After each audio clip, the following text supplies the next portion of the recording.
What if you could turn a real image into typography art? Welcome to Grafituber, where design becomes simple and creative.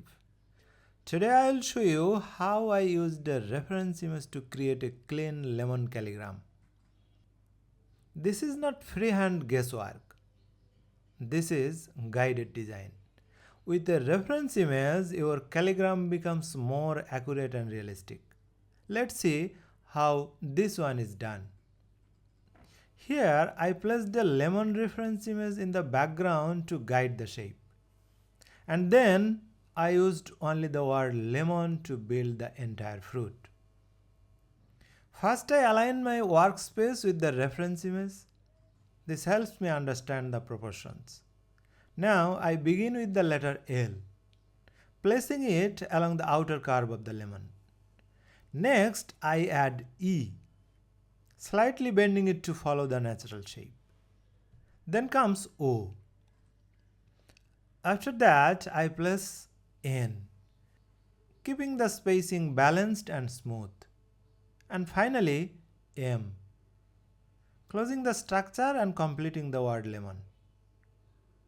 At every step, I am following the reference image to maintain accuracy and flow.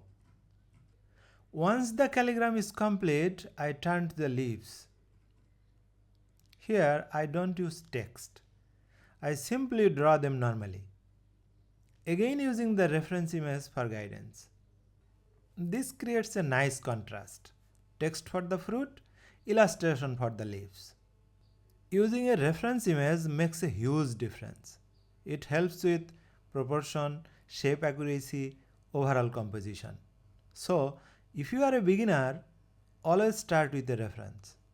You don't need to be an expert artist to do this. Just follow the shape, place your letters carefully, and trust the process. With practice, you can turn any object into a calligram. If you found this helpful, subscribe to Grafituber for more creative design ideas.